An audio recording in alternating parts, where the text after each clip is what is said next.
근데 굉장히 이제 우리 도시계획은 도시계획 관련 직무를 하시는 분들이죠? 아닌가요? 네, 뭐 한다고 제가 가정을 하고 말씀을 드리겠습니다.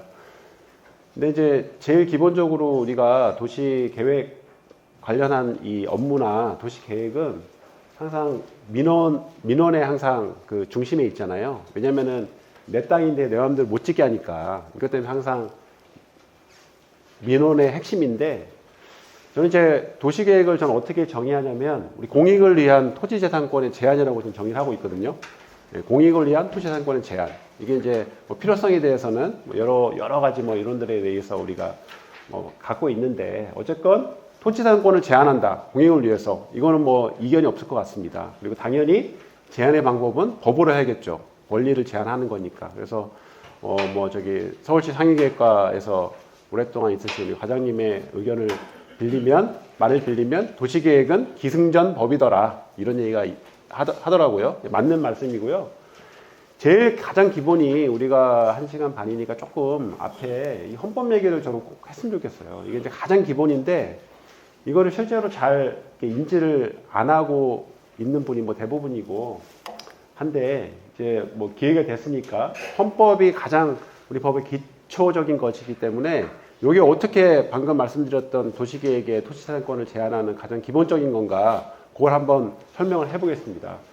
일단 우리 뭐 요즘에 워낙 헌법에 대해서 모든 국민이 관심이 많잖아요. 이래저래 해가지고 많은데, 헌법의 가장 중요한 역할은 두 가지가 있는데, 첫 번째는 무엇보다도 이제 국민들의 자유와 권리를 보호하는 거죠. 그게 제일 중요한 역할이고, 또 하나는 요즘에 헌법 개정 얘기 많이 나오는데 이제 국가의 틀을 규정을 하고 있잖아요. 두 가지인데, 여기서 우리 자유와 권리를 제한하는 국가에 대해서 국민의 자유 권리를 보호하는 게 헌법의 가장 중요한 역할이고, 그 중에서 이제 재산권에 관련된 거는 23조입니다. 그래서 뭐 당연히 많이 보셨겠지만 오늘은 이제 한번 이 의미를 살펴보면, 사실은 이게 우리나라 헌법은 일본 헌법을 카피했잖아요. 그리고 일본 헌법은 독일 헌법을 또 카피했고, 그러다 보니까 구조나 내용이 똑같고, 이 조항 역시 독일 헌법 10조하고 똑같습니다. 구조나 내용이 딱 한 가지만 빼고, 이따가 설명드릴 건데, 이 제한만 빼고는 다 똑같은데요. 보면은 이제 1항은 모든 국민의 재산권은 보장된다. 그래서 우리 재산권을 보장하고 있잖아요, 국가가. 우리 자본주의 시스템이기 때문에. 그래서 토지의 우리 소유권도 보장하고 있죠. 근데 토지 소유권을 인정 안 하는 데도 많잖아요. 사회주의 국가. 중국도 모든 게 공산당 거고, 베트남도 다 공산당 거고, 그 다음에 이제 영국은 당연히 토지 소유권을 보장을 하지만 토지공 개념이 굉장히 잘 자리 잡고 있습니다. 이런 식으로 이제 싱가포르도 이제 국유화돼 있잖아요, 다들. 그런데 우리는 국민의 토지 재산권을 포함한 보장하고 있다는 게 이제 핵심이고, 뒷 문장을 보면 근데 내용과 한계는 법률로 정한다, 이렇게 돼 있잖아요. 근데 한계는 좀 있을 수 있다라는 거죠. 당연하게 뭐 국민들의 자유 권리를 헌법에서 보장하고 있지만 무한정 또 할 수 있는 게 아니기 때문에 다 제한이 됩니다. 그 다음에 이제 2항을 보면 뭐 공공복리에 적합하도록 해야 된다. 이거는 뭐 너무나 당연한 얘기죠. 내 집 마당에서 내 땅이라고 뭐 밤새도록 삼겹살 구워 먹이고 친구들이랑 음악 틀고 놀면 안 되잖아요. 주변 이웃에 방해가 되기 때문에. 아주 기본적인 원칙인데, 이거는 그냥 굉장히 기본적인 원칙이고, 이 3항이 제일 중요합니다. 3항을 보시면 공공필요에 의한 재산권 수용 사용 제한 및 그에 대한 보상은 법률로서 하되 정당한 보상을 지급해야 된다. 요 말이, 요 3항이 우리 모든 도시 계획 관련한, 건축 관련한 토지 재산권의 제한의 가장 기본적인 원칙이고요. 의미는 뭐냐면, 이제 요거부터 살펴보면, 우리가 이제 수용권은 필요하잖아요, 국가가. 제일 중요한 게 도시계획 시설, 도로나 뭐 철도 같은 거, 국가 시설을 건설할 때는 당연히 이제 그 토지를 확보해야 되는데, 우리는 토지 재산권을 보장하기 때문에 땅을 확보하기 위해서는, 쉽게 하기 위해서는 수용권이 반드시 필요한 거죠. 그래서 국가가 우리 국민의 재산권을 수용하기 위해서는 두 가지 전제가 있어야 되는데, 첫 번째는 공공필요, 그 다음에 정당한 보상. 이 두 가지가 있으면 국가가 국민의 재산을 수용할 수 있다, 또는 사용할 수 있다. 그에 대한 원칙입니다. 이 제한을 이제 설명을 드리겠습니다. 근데 이제 요게 가장 중요한 문제는, 그러면은 제한은 할 수 있는데, 아까 내용과 한계를 정할 수 있다고 그랬는데, 그러면 이제 어디까지 제한할 수 있느냐가 이제 문제인 거죠. 그럼 어디까지 제한하는 거지? 예. 제가 예를 들면은 북촌 제가 도시재생 사업 총괄 코디네이터를 3년 정도 했었는데 북촌 주민들이 가장 큰 불만이 그거예요. 왜 우리 한옥밖에 1층밖에 못 짓게 하느냐. 항상 이겁니다. 거기가 1종 일반 주거지역, 2종 일반 주거지역인데 발 빠르신 분들은 90년 중후반에 다세대 주택 5층짜리 졌잖아요. 북촌에. 그래서 지금 북촌 가보면 우리 좀 눈살을 찌푸리죠. 한옥이 멋지게 있는데 중간중간 5층짜리 다세대 주택이 있습니다. 다세대 다가구 주택이. 그게 한옥 규제에 있기 전에 90년 중후반에 막 이제 발 빠른 사람들은 지었는데 이제 그러다 보니까 한옥이 막 깨지다 보니까 그때 서울시에서 2000년에 이제 부랴부랴 한옥 뭐 이렇게 보존 원칙하고 뭐 지구단위 계획을 통해 가지고 지금의 이제 그 도시계획 규제를 통해 가지고 특히 가회동 같은 경우는 오늘 한옥만 딱 짓도록 하고 있고 얼마 전까지만 하더라도 용도도 온리 주거만 했었는데 한 몇 년 전에 이제 그 저기 전통 찻집하고 한옥 체험업만 허용을 해줬죠. 그러니까 이런 것들이 뭐냐면 이 주민들 입장에서는 아니 바로 앞 길 건너가지고 내 친구는 그때 발빠르게 움직여가지고 5층 다가구 주택 지어가지고 임대 수익 받아가지고 지금 잘 살고 있는데 나는 그 때를 놓쳐가지고 한옥만 지으려고 하니 이게 도대체 이 재산권 침해가 아니고 뭐냐 이거죠. 왜 일종 일반 주거지역에서 250% 용적률 250%를 허용하고 있는데 왜 우리는 또 다른 걸 엮어가지고 하냐. 예. 재산권 침해다. 많이 옵니다. 예. 그 다음에 이제 이런 거, 얼마 전에 그 전 시장 때, 박원순 시장 때 35층 규제 있었잖아요. 그래서 기억나는 게 음마아파트 재건축할 때 49층 그려가지고 막 못하게 하니까 또 주민들이 아니, 용적률대로, 건폐율 용적률대로 우리가 높이를 올린 건데 도대체 무슨 권한으로 뭐 35층이니, 그 무슨 논리와 명분으로 하냐 막 그랬었잖아요. 그러니까 이런 것들이 항상 부딪히는데 이거를 가다 보면 그럼 진짜 재산권 침해라는 게 어느 정도를 해야 이게 재산권 침해냐. 이제 그 문제입니다. 항상 맞닥뜨리는 문제고, 저도 항상 한옥 주민들이 와가지고, 이거 재산권 침해다. 실제로 어떤 분들은 헌법을 공부하시는 분들 와가지고, 23조 사망 들이대면서, 이건 위헌이다. 막 이렇게 하시는 분도 있어요. 근데 거기에 대해서 뭘 기본적으로 알아야 되냐면, 우리가 헌법 37조를 보면 이게 이제 원칙인데, 요거는 한번 알고 있는 게 좋습니다. 이게 37조가 어떤 내용이냐면 이 항을 보면 자유와 권리는 헌법에 열거되지 아니한 이유로 경직되지 아니한다. 이 말이 뭐냐면 헌법에 보면 10조부터 해가지고 쭉 그 많은 자유와 권리를 보호하고 있거든요. 예를 들면 뭐 거주 이전의 자유, 뭐 직업 선택의 자유, 종교의 자유, 막 그런 것들이 쫙 있어요. 심지어 행복 추구권도 있고 쫙 있는데 이 말은 뭐냐면 거기에 나열돼 있지 않다고 그래가지고 그게 보호받지 않는 권리가 아니야. 그런 얘기입니다. 그러니까 이제 거기에 있는 권리는 가장 기본적인 평등권을 기본으로 해가지고 이제 헌법에서 가장 대표적으로 이렇게 보호하는 권리인데 이런 게 뭐가 있냐면 우리 분야, 건축 도시 분야에 대표적으로 1조권이 있어요. 1조권. 1조권은 헌법에 없어요. 없는데 보호받지 않습니까? 내가 그래서 우리 그 법률 기준에 그 동지 기준 뭐 2시간 이하의 그 1조 침해를 받게 되면 그 앞에 있는 예를 들면 앞에 아파트 때문에 이제 내 집이 동지 기준 2시간의 1조를 못 받으면 그 시행사가 보상하게 돼 있잖아요. 배상하게 되죠. 배상. 그런 것들은 다 우리가 법에 의해서 보호받는 권리입니다. 이제 그런 의미고 이제 이 항이 제일 중요한데요. 첫 번째 보면 원칙이요. 모든 자유와 우리 국민의 모든 자유와 권리는 이 세 가지만 되는 거예요. 세 가지. 네. 국가안전 보장, 질서 유지, 공공복리. 세 가지 경우에 한해서만 제한할 수 있다는 거죠. 네. 그러니까 예전에 예를 들면 저기 이슬람 국가 이런 데서는 종교가 제일 세잖아요. 종교를 위해서 뭐 특히 이란 같은 경우 좀 문제가 많은데 막 여성들은 다 히잡 쓰고 다니라 그러고 이걸 엄청난 자유를 침해하는 건데 이유는 종교.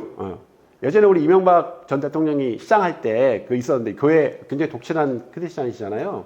그분이 교회 가가지고 한번 그런 얘기 한번 한 적이 있었어요. 제가 우리 서울시를 하나님께 봉헌하겠습니다. 이런 얘기 해가지고 발칵 뒤집힌 적이 있었는데 그런 식으로 이제 우리는 종교의 자유를 보장하지만 뭐 예를 들면 종교 때문에 이제 국민의 자유와 권리를 제한할 수 없는 거잖아요. 큰 틀입니다.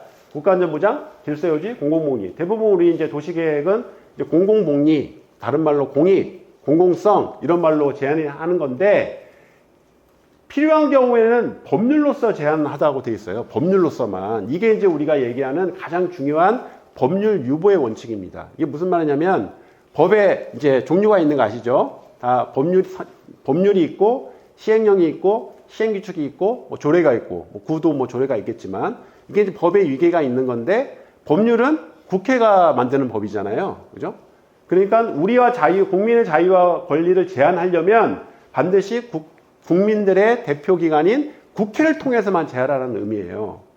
그러니까 예를 들면 이제 예전에 저희 학교 저번 주에 이제 축제가 있었는데 대학 축제 이제 연배를 보시니까 MG도 있으신 것 같고 저랑 비슷한 또래 있으신 것 같은데 얼마 전만 하더라도 저희 때만 하더라도 대학 축제에 가장 재밌는 게 주점이었거든요. 주점. 학과 학생들이 하는 학과 그다음에 동아리가 하는 주점인데 요즘에 주점에 그런 부스들이 있긴 하지만 술 못 팝니다. 요즘에는 술 못 팔게 해요. 그러니까 얼마 전에 이제 코로나 전에 이런저런 사건도 있었고 하여튼 뭐 여러 가지 이유로 제한을 했는데 코로나 전에 유독 그 음주 때문에 사고가 좀 많이 있는 해가 있었어요. 저는 이제 지금 6년째, 1학년, 제가 1학년 담당인데 항상 조마조마한데요.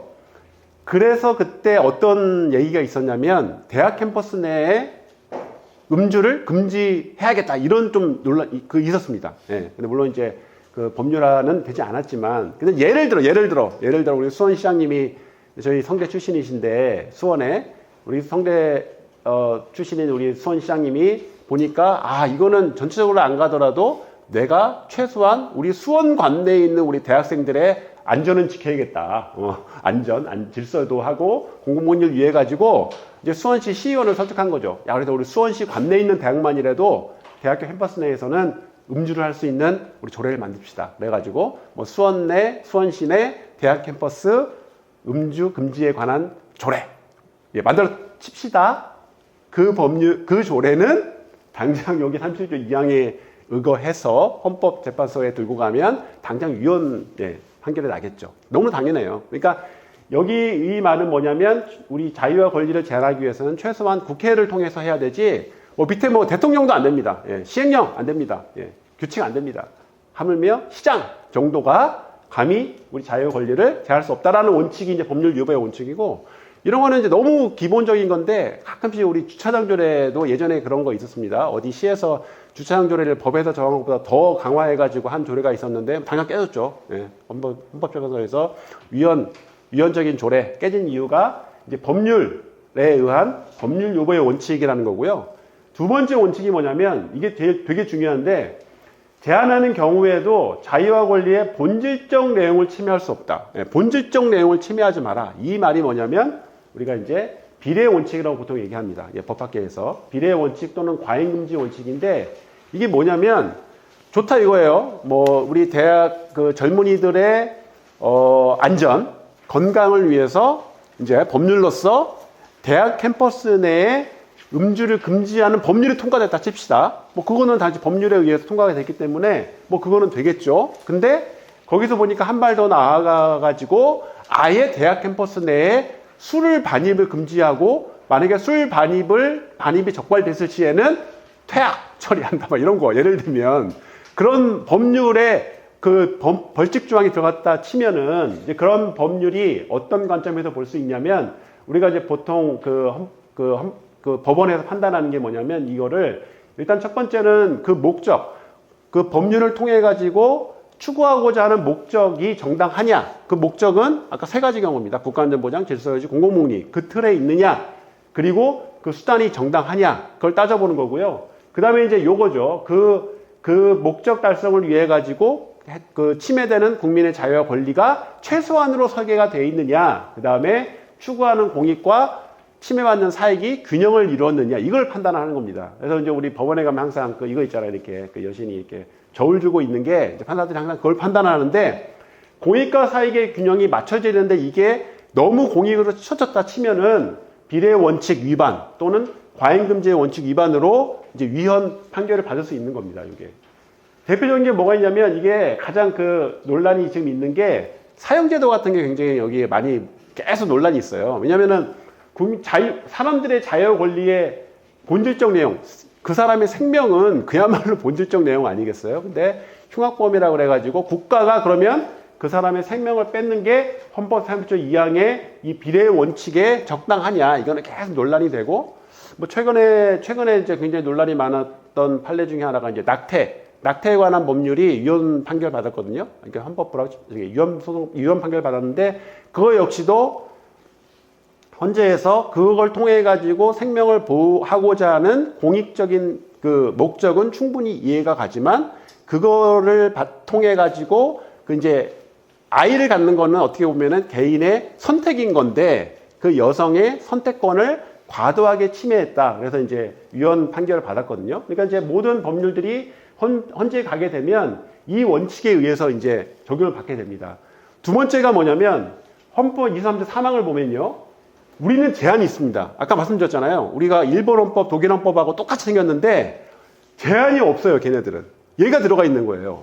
그러니까 무슨 말이냐면 공공필요에 의해 가지고 국민의 재산권을 수용, 사용하고 정당한 보상을 바탕으로 해가지고 어떤 땅을 수용해가지고 도로를 짓거나 뭐 철도를 짓거나 우리 신도시 다 LH가 수용하지 않습니까? 보상을 주고 이거는 다 이해가 되잖아요. 근데 제한. 예. 제가 아까 도시계획의 본질을 뭐라 그랬냐면 공익을 위한 국민의 토지재산권을 제한한다고 그랬는데 아니 그러면 제한이면 그러면 도시계획의 제한인데 공공필요를 맞죠. 도시계획은 공익에 의한 거니까. 아 그러면 제한도 다 정당한 보상을 지급해야 되냐? 이 문제에 맞닥뜨린 거예요. 그러니까 이제 아까 제가 예에서 바로 이제 북촌에 내 건너편 내 친구는 이제 5층짜리 다가구주택 지어가지고 맨날 임대료 받고 있는데 2종 일반 주거지 허용하는 250% 건폐율 60에 250% 해가지고 받고 있는데 나는 지금 한 억밖에 못 짓고 있게 하니 내가 이제 화가 나는 거죠. 그래서 공부를 해보니 이게 있는 거예요. 그러면은 알겠어. 그게 공공필요, 한옥을 보존하려는 공공필요까지는 내가 이해를 하겠는데 헌법 23항을 보니까 그럼 제한하면 보상을 지급해야 되니까 내가 이제 못 짓는 거 원래 이제 5층 정도 이제 지을 수 있는 땅인데 못 지으니까 그거를 건축 연면적으로 환산해 가지고 뭐 공시지가 때려 가지고 그거는 보상을 지급해라라고 시장님한테 가서 따질 수 있잖아요. 그렇게 된다면은 도시계획제는 어떻게 합니까? 다 높이 제한 여기 또 이제 강북구에 저기 막 그 산자락에 엄청나게 또 경관지구 고도지구 막 있잖아요. 그럼 모든 이제 그 시민들이 와가지고 다 이거 보상 다 지급해. 이러면 어떻게 도시계획 하겠습니까? 그러면 이거를 어떻게 해석을 해야 되냐면 이 법학자들이 이거를 이렇게 만들어 놨어요. 논리를 만들어 놨더라고요.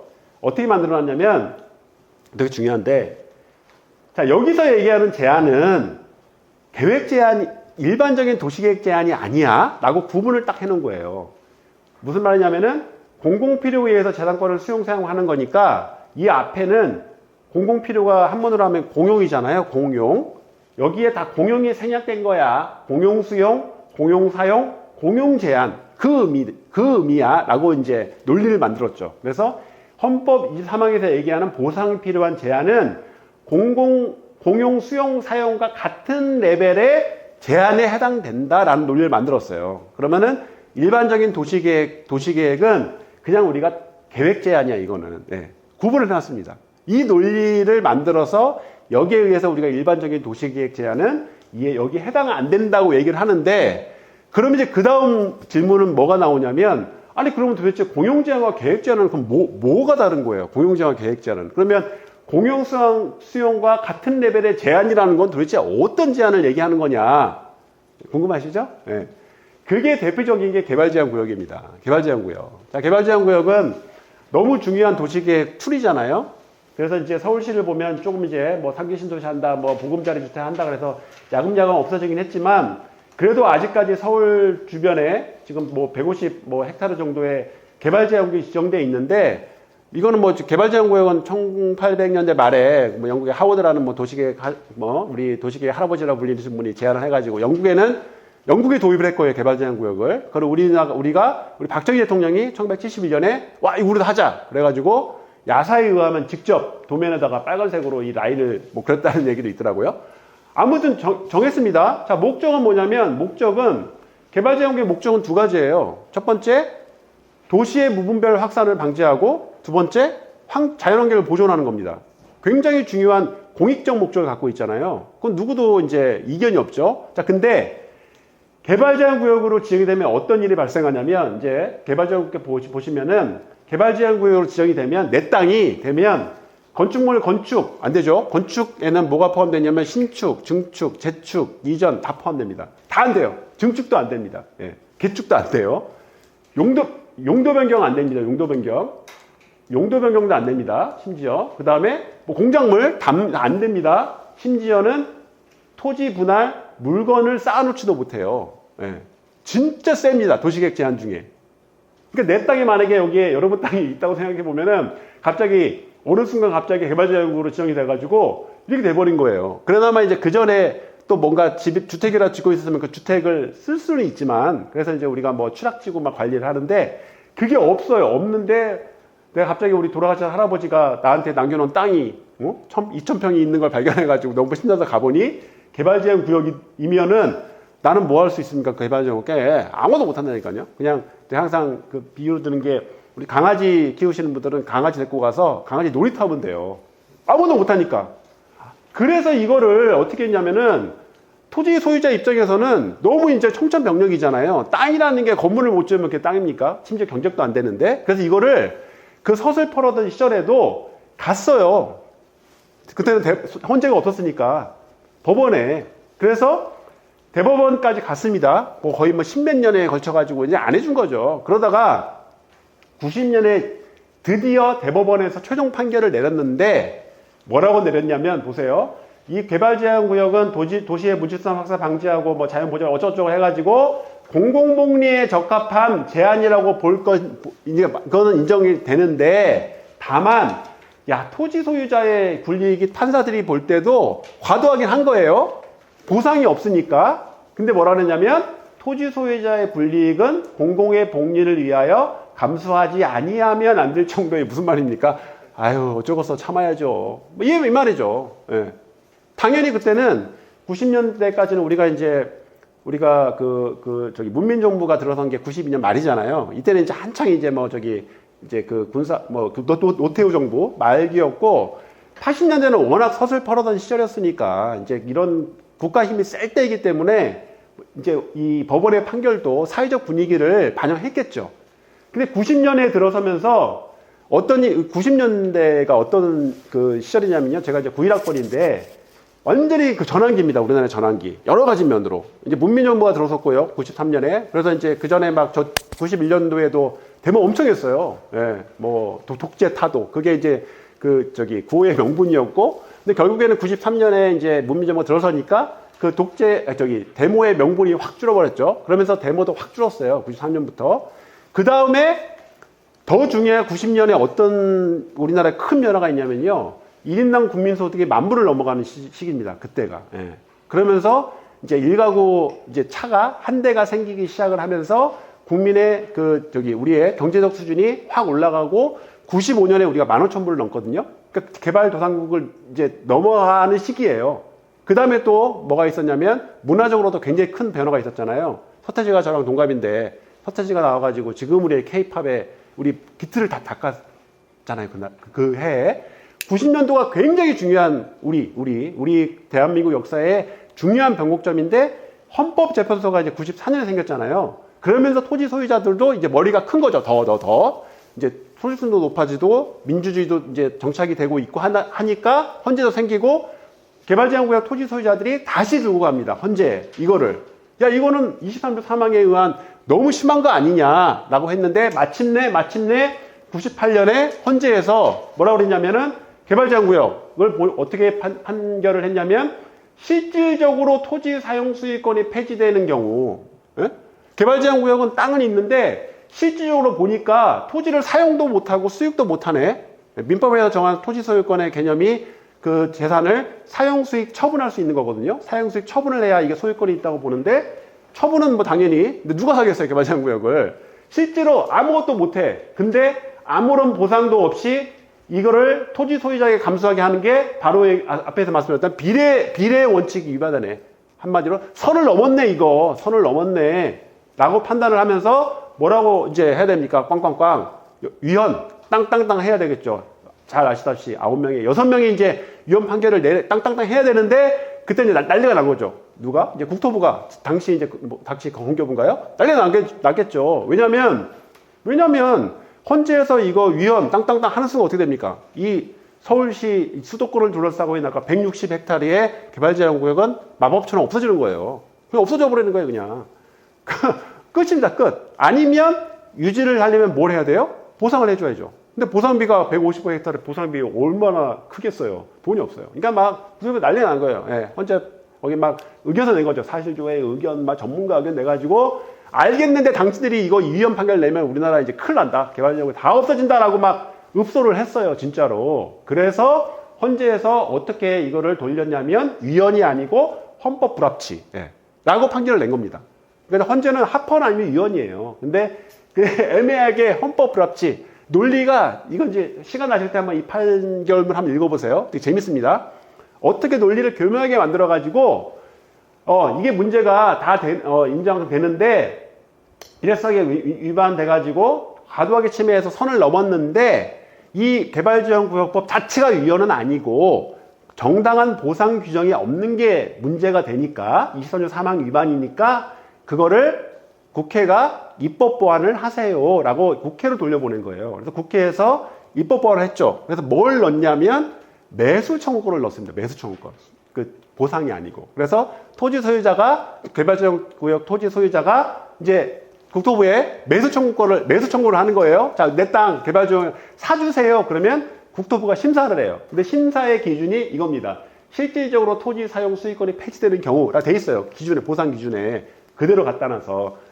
제가 2012년에 이 담당과가 국토부 녹색도시과인데 그 과장님을 내가 만난 기회에 제가 너무 궁금하더라고요. 그래서 진짜 이거 그 개발지원구역 몇 건이나 매수해 주셨어요? 그랬더니 이게 2012년 개발지원구역 도시법이 만들어진 게 2000년이니까 거의 한 10년 동안 7건. 많이 해줬나요? 거의 안 해준 거죠. 예. 진짜 까다롭게 해가지고 진짜 안 해주고 있습니다. 지금은 몇 건 해주면 모르겠는데. 어쨌든 그 얘기입니다. 어쨌든 이게 무슨 말이냐면은 이제 우리도 헌법 23조 3항에 의해서 선을 넘는 도시계획 제한이 있다는 거를 인정한 게 되게 중요하고요. 그 다음에 또 뭐 있었습니까? 장기 밀집형 도시계획 시설. 예. 장기 밀집형 도시계획은 뭐냐면 그거예요. 그러니까 이제 내 땅이 우리 조상 대대로 살고 있는 우리 집인데 갑자기 이제 강북구에서 도시관리계획, 지구단위 해가지고 도시계획 도로를 쭉 이제 놔버린 거죠. 예. 그러면 나는 이제 청천벽력인 거죠. 3대째 살고 있는데 너무 떠나기 싫어요. 내 어릴 적 추억도 있고 돈을 떠나서 버텨도 할 수 없어요. 왜? 23조 3항에 의한 국가는 토지 수용권이 있기 때문에. 예. 그럼 나는 이제 어떻게 됩니까? 보상비 받아가지고 이사를 가야 되잖아요. 그래서 이제 포기를 하고, 이제 어쩔 수 없다. 강북구를 위해서 내 땅 희생하자. 보상비 받아 이사를 가자. 그러고 있는데 보상비 받아야 되니까, 딴 이제 집도 알아보고 했는데, 이사 가려고. 근데 보상비는 안 줘요. 1년이 지났는데도 안 줘요. 담당 이제 과에 팀장님 찾아간 거죠. 아니, 왜 팀장님 왜 안 줘요? 그랬더니 팀장님이, 이게 결정될 때 드리는 게 아니고요. 우리가 예산이 확보가 돼가지고, 실시 계획을 할 때 드리는 거예요. 잠깐만 기다리세요. 10년이 지나간 거예요. 근데 10년이 지난 동안 막 위에 지붕에서 막 물이 새요. 막 비와 지붕이 깨져가지고 수리비 알아보니까 막 5천만 원이래요. 할 수 있겠습니까? 곧 이거 팔 집인데 아니 이제 수용당할 집인데 그죠? 그게 이 장기가 10년이다 10년. 네. 3년 5년 이거는 축에도 못 껴요. 이 장기적으로 미집행된 도시계획 시설이 전국에 어마어마하게 많습니다. 특히 공원. 북한산자라 많죠? 그런 것들이 이제 토지 소유자들이 이제 난리가 난 거죠. 도대체 이게 뭐냐? 그랬을 때도 이 98년 다음에 뭐라 그랬냐면은 장기간 도시계획 시설 미집행으로 인한 토지의 실제적 사용에 대비한 이거는 사회적 제약의 범위를 넘는 이거는 거의 수용이네. 이거 안 되네. 무슨 말이죠? 선을 넘었네. 보상해줘야 되네. 라는 의미입니다. 그래서 이것도 위헌 판결을 내리려고 할 때 이제 서울시가 난리가 난 거예요. 그때 서울시가 헌재에 제출한 자료를 보면 당신들이 위헌 판결 내서 우리가 이 장기 미집행 10년 넘은 거를 바로 우리가 보상을 하려면 147조가 필요하다고 그랬어요. 당시 99년인데 그때 서울시 예산이 뭐 100조 넘을 때인가요? 하여튼 이거 뭐 불가능한 그렇다고 해가지고 그거를 해제를 하자니 우리가 필수적으로 확보해야 되는 도로 공원은 다 날아가 버리는 거잖아요. 끝이에요 이제. 특히 그때 조경학회에서 전국에 걸친 이 장기 미집행 공원들 보상비를 추정해 보니까 당시에 2,000조. 예.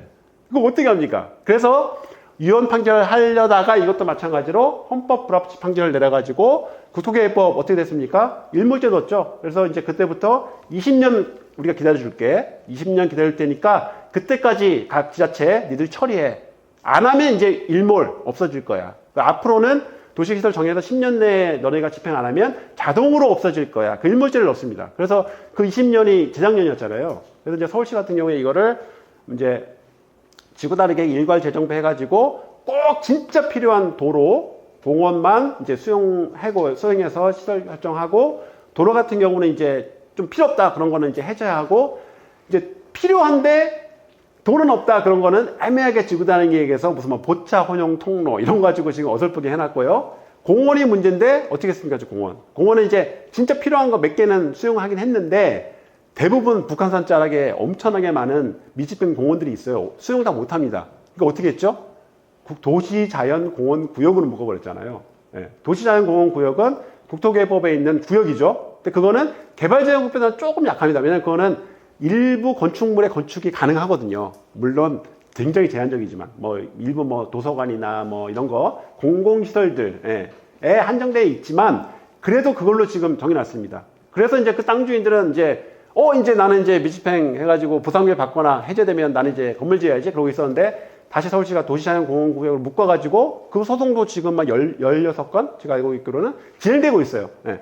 이게 무슨 말이냐면은 이게 이제 이게 어느 정도는 우리나라도 이제 도시계획 제한이 선을 넘으면 이거는 보상이 필요한 공용 제한으로 본다라는 게 이제 그 만들어낸 되게 중요한 판례고요. 근데 다니다 보면 우리 이제 도시를 보시면, 그래서 이게 제 강남대로 찍은 건데요. 이제 이런 게 어떤 이제 방금 그 헌법적인 그 해석이 우리 도시 공간에 많이 보이냐면, 이 강남대로입니다. 보면은 이제 이 선이 있잖아요. 여기 경계석 중심으로 이렇게 선이 있는데, 이게 아시는 분은 잘 아시겠지만은 여기까지가 도로죠. 예, 여기까지가 도로입니다. 선 여기까지가 도로, 보도, 차도, 도로입니다. 도로. 이거는 도시계획 도로죠. 그럼 여기는 뭐죠? 여기 이선 땅이에요. 그러니까 여기가 이 땅 주인은 이거를 우리가 지구단위계에 의해 가지고 2m, 3m 건축성 후퇴시키잖아요. 셋백. 그렇게 해서 왜? 목적은 여기가 강남대로니까 보행구간이 너무 좁아. 당신 땅을 이용해 가지고 좀 쓰자. 이 취지예요. 그게 전면공지잖아요. 많이 씁니다. 그래서 건축단위계 하면 막 다 그거예요. 1m, 2m, 특히 이면도로에. 근데 이게 잘 보시면은 당장 23조 사망이 이제 떠올라야 됩니다. 예. 왜냐면은, 서울시가 보도가 좁으면 여기에 도시계획도로 라인을 그어가지고 얘를 수용해서 도시계획도로를 만들어야죠. 근데 도시계획도로 안 하고 그냥 너 셋백 해가지고 이거 내놔. 이거 강남에 요즘에 여기 특히 강남대로는 뭐 한 평당 4억 정도 하거든요. 이거 이렇게 따져보면은 퉁쳐가지고 한 뭐 10평은 넘죠. 이거 얼마 칩니까? 이거 돈으로 따지면. 거의 20평 정도 될 것 같아. 그만 80억 정도는 이 사람은 도로로 내놓고 있는 거예요. 이거는 당장 23년 사망에 위배됩니다. 그죠? 이거는 공용제한이 돼버리는 거예요. 보상 없이 지금 우리 민간의 토지자산권을 사용하는 겁니다. 그래서 어떻게 하죠? 우리 이 논란을 피하기 위해서 전면공지는 인센티브를 줍니다. 용적률 인센티브를. 그래서 트레이드오프 하는 거예요. 그 개념입니다. 그 개념. 그래서 이 공개공지도 마찬가지죠. 공개공지. 자, 공개공지의 개념은 우리 건축법에 들어와 있는 뉴욕에서 이제 들어온 건데, 제가 시간만 있으면은 뉴욕의 도입 배경을 설명드리겠지만 시간이 없으니까 결론부터 말씀드리면, 뉴욕에서 이제 들어왔는데, 공개공지도 마찬가지예요. 지금 우리 연면적 5,000제곱미터 이상의 뭐 상업, 업무, 문화, 뭐 이런 시설들은 의무적으로 확보하게 되어 있습니다. 그죠? 대지 면적의 5% 이상 의무적으로 확보하고, 이제 그 10% 범위 내에서 조례로 정하도록 되어 있는데, 이런 이제 공개공지들이 되게 잘 조성된 데들이 꽤 있어요. 물론 후지게 데도 많지만. 근데 이런 것들을 생각해 보시면, 민간 땅을, 이게 뭐예요? 여기가 그 역삼역에 있는 건 역삼역 지하철이 딱 나옵니다. 이렇게. 이런 게 생기는 거예요. 얘네 땅이에요. 얘네 GS 땅인데, 이런 거를 공원으로 할 거면 차라리 니들이 내 땅에다가 공원 지정해가지고 보상비 주든가. 이거는, 왜 내 땅을 공공한데 오픈을 해야 돼요? 사회주인데. 그죠? 그래서 반드시 공개공지나 전면공지 같은 경우는 반드시 용적률 인센티브를 줘야 됩니다. 그래야 법적인 효력이 있는 거예요. 이거 안 주면은 가끔씩 이제 보면, 제가 이제 서울시 도시계획위원회 공동이 심의 막 많이 하다 보면, 어떨 때, 특히 정비사업 할 때, 그 정비사업에다가 공개공지 지정해놓고 용적률 인센티브 안 주는 경우 있습니다. 이거 왜 안 줬어요? 그러면 이미 허용지로 꽉 찼어. 더 줄 게 없어. 그래서 그냥 어물쩍. 근데 이거는 효력이 없는 겁니다. 23조 3항을 위반하는 거기 때문에 반드시 효력을 만들려면 용적률 인센티브를 줘야 되는 거고요. 다른 데 보면 우리 이런 공간들 엄청 많잖아요. 이런 공간들. 마찬가지입니다. 이게 대지 경계선이에요. 얘 다 셋백한 거예요. 근데 뭐 이런 공간들을 보면 주로 이제 이렇게 주차도 쓰인 경우도 많고 뭐 이런 뭐 가판 막 있고 특히 이제 이런 데 보면은 여기가 어떻게 조성되느냐에 따라 가지고 이 가로의 성격이 확 달라지거든요. 쾌적하냐, 이쁘냐, 더러우냐. 예. 이런 데 막 이렇게 지저분 데 가보면은 막 그냥 세멘트 다 깨져가지고 쓰레기 놓고 막 이럽니다. 근데 이런 것들은 전면공지가 아니에요, 얘는. 전면공지가 아니고 건축법에 의해서 대지안의 공지입니다. 그냥 대지안의 공지. 또는 미관지구. 지금 없어졌죠. 예전에 건축법에 미관지구가 왜 만들어졌냐면 그래서 만들어진 거예요. 60년, 70년대 우리가 서울이 막 발전할 때 도심부에 보도가 없어요. 보도가 너무 없어요. 도로가 너무 좁아. 그러니까 미관지구라는 걸 도입해가지고 의무적으로 3m씩 셋백 시킨 거예요. 왜? 보행 공간을 확보하기 위해서. 그러니까 그때는 국가가 선을 넘은 거죠. 그러면 그 사람들은 그냥 내놓은 거예요. 아무런 보상 없이. 용적률 인센티브도 없이. 그래서 이제 그런 문제들도 있고 해서 2017년에 미관지구는 폐지를 했습니다, 지금은. 근데 이런 경우들은 다 전면공지가 아니기 때문에, 이거 보이죠? 개인 땅 써놓은 거? 이거 막아놓은 거 보이시죠? 이게 어디냐면은, 이 바로 건너편이 강남구청이에요. 강남구청. 제가 너무 재밌어서 찍어놨는데, 여기 보시면 보도가 1m도 안 되잖아요. 되게 좁습니다. 그래서 이 공간을 그냥 보행 공간처럼 쓴 거예요. 예. 이 대지안의 공지를. 근데 얘는 전면공지가 아니에요. 그냥 건축법에 의한 셋백한 겁니다. 근데 이제 이 건물 주인이 뭐가 이제 수가 틀린 거예요. 그래서 막아버리고 걔네가 써놓은 거잖아요. 그러니까 이제 평소에 여기 다니던 이 주민들이 민원을 넣겠죠. 바로 건너편에 강남구청이니까. 구청에서 할 수 있는 일은 아무것도 없습니다. 왜냐하면 민간 땅이니까. 마당이랑 똑같은 거예요. 마당이랑. 얘는 성격이 완전 다르기 때문에 전면공지에서 만약에 여기서 그랬다, 여기서 이걸 만약에 이걸 막았다, 그러면은 시에서 뭐죠? 이거는 심지어 건축법에 의한 이행한 경우도 매길 수 있어요, 이거는. 왜냐면은 쥐들이 용적률 인센티브 받아놓고 이거는 하는 거기 때문에 구속력이 생기는 거예요. 그래서 이제 이런 문제가 생기는 거고요. 그 다음에 비슷한 걸로 제일 문제가 많은 게 이 공공보행 통로. 이게 정비사업 하면은 특히 재건축 하면은 이 공공보행 통로 많이 뚫잖아요, 이거. 이제 정비 계획에. 많이 옵니다. 뭐 예를 들면 이게 뭐 재건축 재개발 지구라면은 여기가 이제 학교가 있고 평소에 애들이 이렇게 다니던 길이 아파트 단지로 들어서면은 우리가 최소한 이 길은 열자. 그게 공공보행 통로죠. 똑같습니다. 공개공지, 전면공지랑 성격이 같은 용적률 인센티브를 주고 하는 거예요. 근데 이거는 성격상 대지를 관통하는 거기 때문에 많이 막아버리잖아요. 예, 많이 막습니다. 막아버려요. 이거는 조합이 아무리 이거 열어서 한다 그래도 입주민들이 들어가면 입주민 대표 회의에서 막아버려요. 예. 그래서 심지어 막 강남이나 이건 수원 사례인데 막기 때문에 속성상 이제 인센티브는 받고 그래서 이제 강남 개포에도 많이 뭐 포레스트인가 뭐 이런 문제 있고 원베일리도 지금 제가 다음 주에 이제 실사를 나가는데 거기도 지금 담장 설치를 다 금지해 놨어요. 지구단위 계획에서. 근데 원베일리에서 우리 도저히 못 살겠다, 치겠다라고 해가지고 이제 그거 나가는데 그런 경우들이 얘네들은 다 사유지 성격을 갖고 있기 때문에 저런 문제가 발생하는 거고 이 정리를 하게 되면은 헌법 23조 3항의 이 라인을 넘어가면 우리가 그 보상이 필요한 제한으로 보는데 여기서 이제 공개공지나 전면공지나 공공보행 통로는 용적률 인센티브를 바탕으로 해가지고 이 라인을 피하는 거고요. 그렇기 때문에 이제 공공보행 통로는 이거는 갖추었지만 성격상 워낙 차단할 수 있는 성격이 있기 때문에 그래서 이제 제가 한 2년 전부터 3년 전부터 계속 서울시에다 이거 할 때 반드시 지역권 또는 구분지상권 해서 토지 사용 수익권을 가져와야 된다라고 이제 저도 많이 얘기를 해서 최근에 이제 정비 계획 들어올 때는 반드시 공공보행 통로는 지역권 설정 같이 해야 됩니다. 예. 그래야 공공이 담보할 수 있거든요. 그게 없으면 아무리 해도 끼케야 과태료 200만 원이에요. 그러면 이제 내고 맙니다. 내고 당 쳐버립니다. 예. 그래서 반드시 지역권을 잡아놔야 된다. 라는 말씀이고요.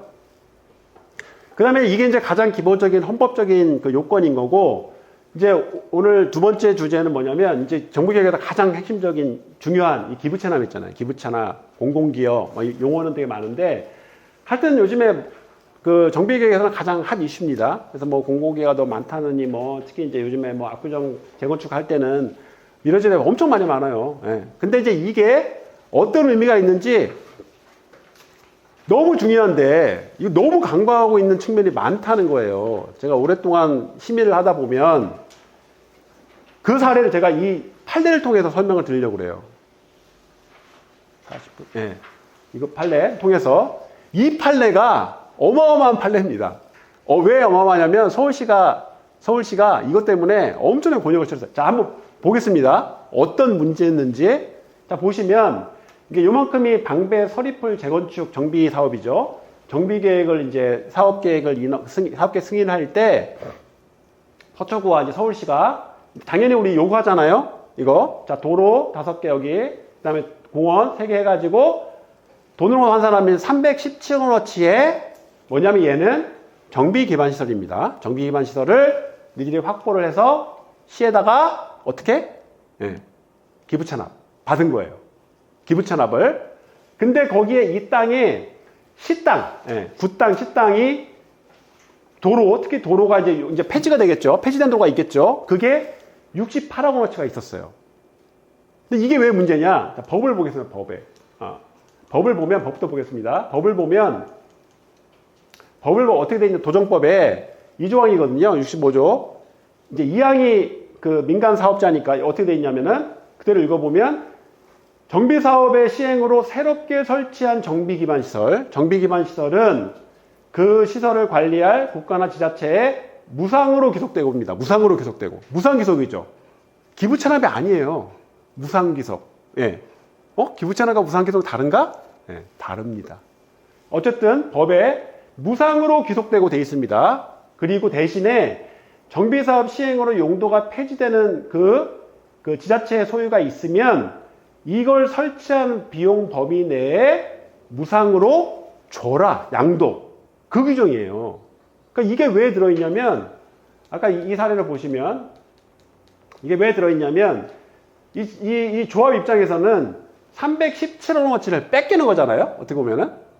그러니까 이제 국가 입장에서는 좀 미안해. 아니 뭐 도로공원 뭐 이거 다 어차피 이제 이런 우리가 일반적으로 퉁쳐서 기반시설들의 설치 의무는 국가인데 기본적으로 이거는 니들 때문에 만들어지니까 니들이 해야 되는 건데 317억 원이 좀 크다고 생각을 하니까 있는 68억 원을 그냥 우리가 줄게. 우리 서로 트레이드오프 하자. 이런 개념인 거예요.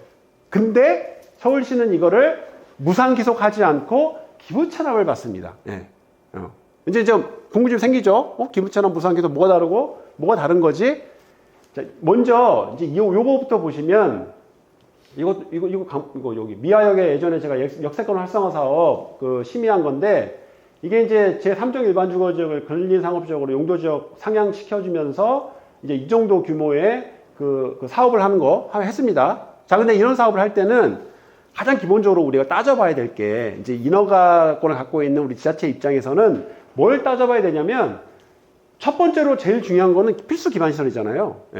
그러니까 예를 들면 이거 같은 경우는 이 뒤쪽이 사이버 대학인가요? 있고 그다음에 그 주거지들이 있어요. 아까 여기 이 뒤쪽이 사이버 대학, 예. 사이버 대학도 있고 여기가 이제 주거 지역이고 여기에 교통들이 이 차들이 이 길로 많이 나옵니다. 이 길로. 도봉로를. 그래서 이 길로 나오는 도로가 이 길이에요. 예. 그러니까 이제 이게 큰 건물이 들어서니까 교통을 유발하잖아요. 그래서 이제 교통 전문가들이 여기는 최소 한차선은 반드시 확보해야 된다라고 해서 10m 도로를 이제 확보하는 거를 준 겁니다. 예. 이 조건을. 그러면은 첫 번째 질문은 8m 도로를 10m 도로 뭐 2m 하지만 이 정도를 얘 땅에서 확보를 해야 되는데 도로를 만들어야 되는데 그럼 이거는 누가 비용을 내야 되죠? 네. 이 질문이죠. 그러니까 기본적으로 기반 시설을 설치하는 거는 국가의 의무잖아요. 그리고 우리가 세금 내는 거지. 근데 이제 거꾸로 알았어. 그러면 너희가 이제 이거 하니까 서울시가 구가 오케이 우리가 여기 도로 내줄게라고 하면은 저 같은 이제 세금 그 납부자는 화가 나겠죠. 아니, 내가 낸 소중한 세금을 왜 얘들 여기다 갖다 쓰는 거야? 얘들 때문에 한 건데, 그죠? 그래서 우리가 도시계획에서 가장 중요한 두 가지 원칙이 원인자 부담 원칙이 되게 중요합니다. 원인자 부담 원칙. 니들이 원인 제공했으니 니들이 일단 내야 돼라는 원칙이 성립되어 있는 거고요. 뭐 다른 나라들도. 그 다음에 이제 플러스 해가지고 그래도 네가 이걸 통해 가지고 뭔가 이익이 생기잖아. 그러니까 이걸 통해서 니들이 내라는 원칙이 가장 중요한 원칙입니다. 이 원칙이 제일 중요하고 이거를 일반적으로 어떻게 법리적으로 작동을 하냐면요. 부관이라는 거에서 작동을 하거든요. 부관? 부관이 뭐냐면 법에서 어떻게 얘기를 하냐면 행정이 인허가 등을 할 때 이 그 민간한테 요구를 하는 부담을 지우는 거예요. 예를 들면 너네 때문에 도로 필요하니까 너네가 도로를 내. 어떻게? 말로? 아니죠. 이거를 사업계획 승인 조건으로 넣어야 되는 거죠. 이거 안 하면 안 내주는 겁니다. 법률적 효력을 생기도록 하는 게 부관이고 이 부관으로 얘가 행정과 그 민간 사이에는 우리가 항상 특히 개발 사업을 할 때는 기브앤테이크가 일어나는 거잖아요. 그 가장 중요한 원칙이 부관은 법적 한계가 있는데요. 첫 번째는 우리가 그 공무원들의 그 행정행위를 두 가지로 보잖아요. 기속행위와 재량행위 들어보셨죠? 기속행위는 나의 재량이 들어가면 안 되는 법규에서 정한 요건만 만족하면 나의 주관적 판단 없이 바로 이제 해줘야 되는 그게 대표적인 게 건축허가잖아요. 건축허가는 일반적으로 기속행위입니다. 이것 때문에 딱 그 건축허가 허가를 할 때 들어왔는데 뭐 국계법 그 건축법 주상법 다 만족하면 내줘야 돼. 예. 내가 만약에 학교 다닐 때 건축 설계 진짜 열심히 해가지고 디자인이 내가 봤을 때는 이거 뭐 형편없어. 아 이거 안 돼요. 예. 디자인이 후져요. 안 됩니다.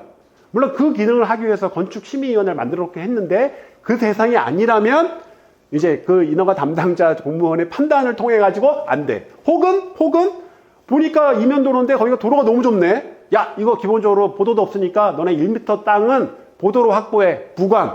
안 됩니다. 건축허가는. 불법이에요. 위법한 행정행위가 됩니다. 다만 재량행위만 멈출 수 있어요. 근데 우리가 인허가를 보면 건축허가를 제외하고는 다 재량행위입니다. 뭐 사업계획 승인, 뭐 지구단위계획 변경들은 다 재량행위이기 때문에 여러분들이 이제 이걸 하실 때 반드시 두 가지를 체크를 해야 되는 거예요. 두 가지. 첫 번째는 필수적인 기반시설이 뭔지를 파악을 하셔가지고 부관으로 붙이셔야 되고 그 다음에 이걸 통해 가지고 부영향. 부영향은 건 뭡니까? 제일 그 흔한 게 1조 침해. 그래서 우리 항상 이거 받을 때 1조 시뮬레이션 해오라고 그러잖아요. 1조 침해가 없는지 최소화시킬 수 있도록 계획을 만들고 이제 너무 심하다. 그러면 이제 나중에 그거는 민간끼리의 그 계약을 통해 가지고 이제 보상할 수 있는 길도 만들어주고 그 다음에 롯데타워 지을 때 그 필수 기반 시설은 아니었지만 롯데타워 이뤄가지면서 뭘 했죠? 가보시면 지하에 그 환승센터 만들었잖아요. 그거 롯데가 만들어준 겁니다. 그 인허가 조건으로. 필수 기반 시설은 아니지만 그걸 통해 가지고 교통이 엄청나게 거기가 그 유발하고 교통 혼잡을 유발할 수 있으니까 너네가 거기에 지하에다가 넣어라. 뭐 램프 설정 이런 거 다 그런 거예요. 이런 것들을 판단해서 넣어주는 게 바로 이제 이 재량행위를 통해서 해야 되는 거고 두 번째 원칙이 이거죠. 부당결부 원칙, 부당결부 금지 원칙. 이게 제일 중요합니다. 이게. 당연히 비례 원칙도 지켜야 됩니다. 너무 많이 요구하면 안 돼요. 너무 많이가 뭐냐면 3년 전에 그 반포에 파스텔 골프 연습장하고 있는데요. 되게 유명해요. 거기가 그 땅 주인이 원래 그게 학교용지인데 학교용지를 되게 싸게 샀어요. 3번 유찰돼가지고. 근데 그거를 가설 건축물로 골프 연습장을 거의 몇십 년 동안 운영하고 있습니다. 거기 반포 가시면 되게 유명해요. 거의 1층에는 아티즈도 있고 그 동네 주민들의 뭐 사랑방이에요. 근데 이제 그거를 이제 학교용지. 그러니까 서울시에서 학교용지 우리 해제시켜주고 3종 일반적으로 바꿔서 해줄 테니까 그 공공기업 25%를 요구해서 25%. 좀 많죠. 그랬더니 이제 이 사람이 소송 걸었죠. 2심에 졌습니다. 2심에서. 고등법원에서 비례원칙 위반했다. 너무 과도하다. 2심에 졌어요. 물론 대법원에서는 이제 다 이겼지만. 근데 그런 원칙이 있는 거고, 부당결부 금칙은 뭐냐면 두 가지 원칙이 있는데, 이게 그대로 따지면 부당하게 결부하지 말라는 거잖아요. 부당하게 결부하지 마. 이게 뭐냐면은, 예를 들면 강남에 이제 음마아파트 재건축을 하는데, 뭐 예를 들면 거기에 이제 공공기업 하는 돈이 1,000억을 해야 돼요. 근데 거기 음마아파트 근처는 이미 도로 많잖아요. 공원 열렸잖아요. 거기 도로공원 확보할 게 뭐 있습니까? 도서관 지겨워. 주변에 너무나 많아. 받을 게 없어요. 그러니까 진짜 받을 게 없어서 1,000억을 받아야 되는데 한 100억어치밖에 받을 게 없는 거예요. 억지로. 9방울이 남는 거예요. 그러니까 받아야죠. 그러니까 딱 보니까 이제 마침 강북구에 저기 그 산자락에 예를 드는 겁니다. 거기에 이제 마침 학교가 없었어. 학교가 부족하니까 야 그거 여기다가 강북구에 하나 쓰자라고 해서 그걸 붙인 거죠. 사업계획 승인받을 때는 그 조합에서 뭐라 그래요? 웃으면서 아유 당연하죠 하죠. 그러니까 언제 문제가 됩니까? 중공업가 받은 다음에 반드시 소송을 내죠. 그럼 어떻게 되죠? 100% 지죠. 왜 집니까? 부당하게 결부했기 때문에. 왜냐하면 반드시 공간적으로 사업구역하고 연계되어 있어야 돼요. 그 안에 있어야 됩니다. 그 안에. 그러니까 우리 정비계획 수립할 때 대상지가 이렇게 되어 있는데 이 도로를 확보를 해야 돼요. 이 진입도로로. 그럼 어떻게 하죠? 우리 구역계를 이렇게 확장을 하잖아요. 얘 때문에 그렇습니다. 공간적으로 잡아줘야 됩니다. 재밌는 소송이 있었는데 2007년에 반포 주공 2단지 재건축 사업 그 인허가 조건으로 부관으로 여러 가지 받고 남아서 저기 구역 밖에 탄천이 있는데요. 거기에 조깅 코스가 있는 거예요. 그러니까 이제 거기에 조깅 코스를 좀 정비하고 거기에다가 운동기구들 좀 설치하자. 그걸 넣었어요. 돈으로 한 5억 정도밖에 안 됩니다. 당연히 했죠. 근데 중공업가 받고 난 다음에 지동을 친 거예요. 부당하게 결부했대요, 쟤네들이. 우리 또 아닌데 해달라고 그랬대요. 했습니다. 근데 그게 대법원까지 갔는데 뭐라 그러냐면은 50m예요, 50m. 그 단지에서 50m 딱 떨어지는 우리 집이라면 이제 저쪽에다가 만든 건데 대법원에서 뭐라 했냐면은 야, 솔직히 니들이 쓰잖아. 니들도 많이 쓰고, 아파트가 증진하잖아. 그래서 여기까지는 오케이. 지금 판례에 의해서. 50m까지는 오케이. 하지만 너무 많이 가면 안 된다. 공간적 한계. 두 번째는 기능적 한계가 있어요. 기능적. 이거 조심해야 되는데 예전에 제가 고양시 저기 YCT 할 때 본 건데 막 받은 거예요. YCT 그거 출판 유통업무시설 폐지해주면서 지금 요진 있잖아요. 그 60 몇 층짜리 주상복합 들어간 거 해주면서 공공기여를 여러 가지 받았는데 공공청사 밑에서가 막 판매시설 업무시설 이런 겁니다. 이거 안 됩니다. 왜냐하면 기능적으로 부당한 거예요. 그러면 어떤 것만 받을 수 있냐면 우리 법률에서 국토계획법에서 얘기하고 있는 공공시설 등만 받을 수 있습니다. 요거를 조심해야 되는데 공간적 한계와 기능적 한계가 있고요. 특히 이제 공간적 한계는 같은 지구단위 계획 구역 내는 일반적으로 여기까지는 오케이예요. 지구단위 계획 구역. 여기까지는 오케이입니다. 그래서 예전에 이제 그 현대 GBC 지금 재협상 하고 있는데 여기잖아요, 여기. 근데 원래 여기가 국제교류 복합지구가 이렇게 돼 있었어요, 여기서. 여기가 이제 강남구 송파구거든요. 얘가 이렇게 돼 있었는데, 이거 이제 1조 9천억 공공기여 받을 거를 이제 뭘 받을까 서울시에서 행복하게 잡다가, 먼저 지금 제일 많이 쓰는 게 여기 지금 명동대로 복합개발, 지하 지금 환승센터 만들고 있잖아요, 지금. 거기에 4천억. 그 다음에 하다 보니까 잠실주방운동장 주경기장이 되게 오래돼가지고, 1년에 운영관리만 100억씩 든대요. 그러니까 이제 그 시에서도 골치 아팠는데, 당시에 다시 여기서 아시안게임도 하고 싶고 해서, 야, 이참에 우리 주경기장을 한번 대대적으로 리모델링 하자. 그래서 이제 금액을 추산해 보니까 거의 2,500억이 넘어요. 그러니까 여기서 잘 됐네. 돈 많이 나오니까 잡아놨죠, 여기다. 2,800억 잡아놨네. 주경기장 리모델링을 이제 여기다 쓰자라고 하려다 보니까 이제 지구단위 계획구역 여기인데, 그죠? 넘어가게 되죠. 그래서 당시에 지구단위 계획구역을 확정했습니다. 이렇게. 여기까지. 그래서 지금 요만큼이 국제교류 복합지구고요. 이때는 이제 법률이 없었으니까, 사전협상에 대한. 당시에 그래서 이제 강남구청장에 막 난리가 났잖아요. 왜 우리 강남구 받은 거 송파구 가냐 막 그래가지고 난리가 났었는데, 요게 이제 그런 이유인 거고, 이제 기능적 한계는 여기까지 받을 수 있는데, 2019년에 얘가 들어왔어요. 그러니까 원래 기반시설과 공공시설만 됐습니다. 근데 임대주택은 기반시설이 아니잖아요. 공공시설 아니죠. 그래서 2019년 이전에 서울시에서 공공임대주택을 너무 받고 싶은 거예요. 근데 못 받아. 부당결부금지 원칙 때문에. 그래서 못 받고 있다가 어떻게 받았냐면 토지만 기부채납 받고 그 임대주택은 샀잖아요. 표준건축비로. 그래서 그 방법으로 써가지고 우회적으로 쓴 건데 2019년에 드디어 이제 국토계획법 시행령 개정돼가지고 들어왔습니다. 이제 공공임대주택, 기숙사, 심지어 공공임대상가, 공공임대상가 그다음에 창업 공간, 공공 업무, 공공만 붙이면 아까 판매 시설, 업무 시설 안 된다고 그랬잖아요. 근데 앞에 이제 공공만 붙이면 이제 가능하도록 돼 있습니다. 근데 여전히 뭐 이런 일반적인 우리 그 건축법상의 용도는 안 되는 거고요. 이게 이제 기본 원칙이고, 부관을 붙일 때 가끔씩 공무원분들이 실수를 하는 것들이 몇 가지가 있는데, 대표적으로 이런 경우, 이건 이제 저기 성동구인가요? 금호아파트 이거 이제 거기 재개발 사업 하면서 한 건데, 여기 요 부분 있잖아요. 요 부분 도로 확복 조건을 준 거예요. 너네 여기 이만큼 확복해가지고 이거는 이제 무상기속이죠. 기부찬합 무상기속. 아니 일단 기부찬합 합시다. 하라고 부관에 붙였는데 뭘 빠뜨렸냐면 이거를 도시계획시설 결정을 안 한 거예요. 도시계획시설 결정을 안 하다 보니까 이제 조합이 오케이 알았어요. 그래가지고 이제 도로를 하려다 보니까 어때죠? 이 도로에 지금 여기 필지들 있잖아요. 다 주인들이 있는 거예요. 그러니까 도시계획시설 결정이 나 있으면 무슨 권한이 생기죠? 수용권이 생기잖아요. 그러면 수용을 할 수가 있는데 도시계획 결정을 안 하다 보니까 얘네들을 조합이 다 사야 돼 가가지고. 근데 뭐 그냥 쉽게 파나요? 3배, 5배네. 막 이러는 거죠. 그래서 이런 이행 불능 부관이 만들어진 경우도 가끔씩 있고, 이건 제가 이제 그 예전에 이제 제가 이게 초등학교 때 중학교까지 이 동네 살아가지고 잘 아는 길인데, 이 길이 한성대 입구에서 이 길이 북악 스카이로 이어지는 되게 중요한 도로인데, 얘가 현황도로예요, 현황도로.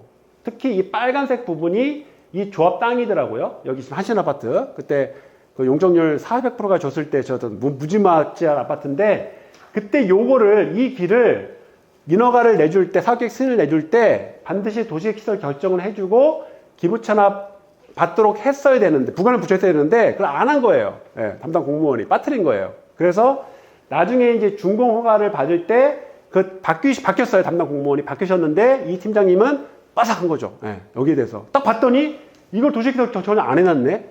근데 만약에 이거를 없이 그냥 준공 허가를 내주면 이 중요한 이 도로가 어떻게 됩니까? 어떻게 됩니까? 요거 100% 막아버리죠. 그래서 어떡하지? 난리가 났어요. 이거 준공허가를 못 내준 거예요. 이 담당 공무원이 안 내준 거야. 야, 이 너네 이거 너네 막을 거잖아. 그러니까 막 조합에 막 가가지고 우리 절대 안 막아요. 맹세할게요. 뭐 손가락 걸게요. 못 믿잖아요. 못 믿습니다.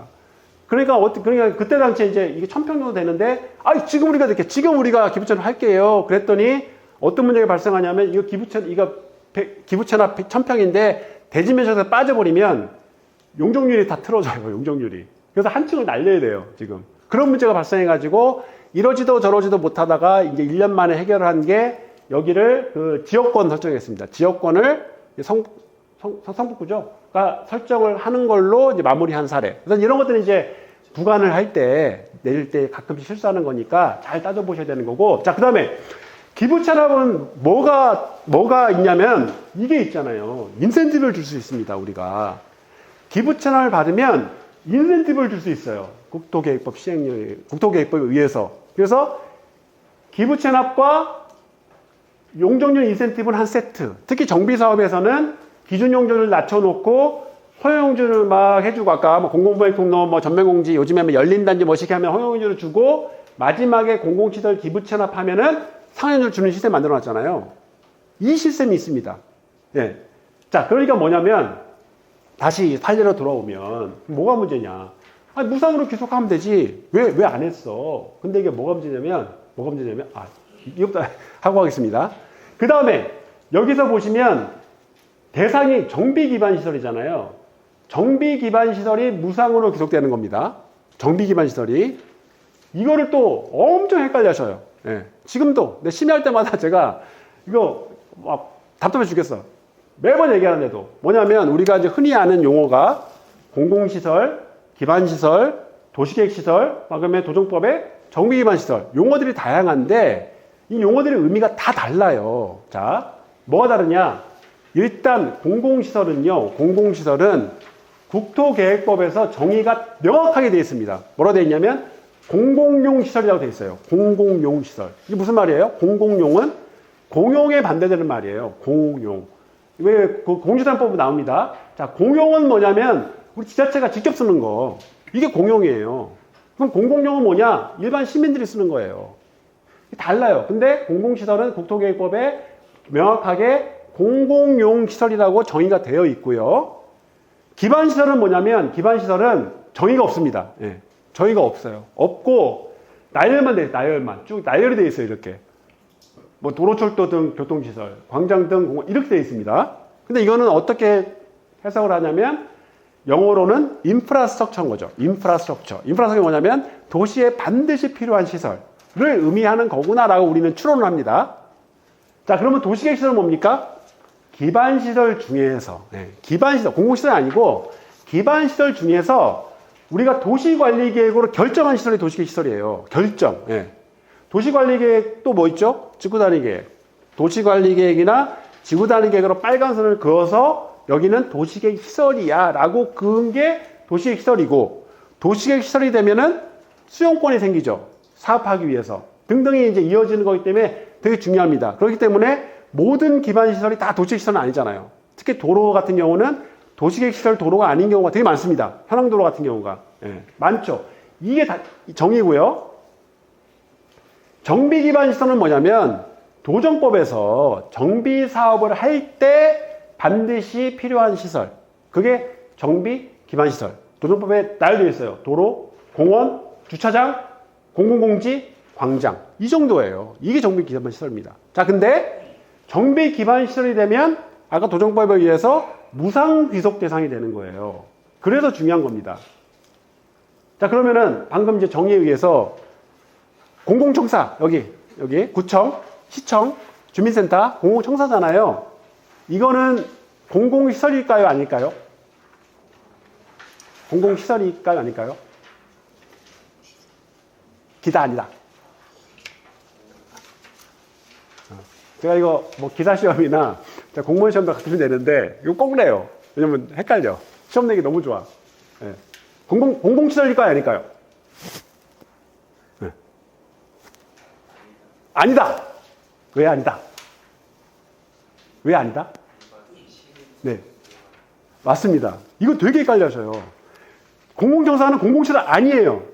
네. 왜냐면 이거는 우리 공무원분들의 업무 공간이잖아요.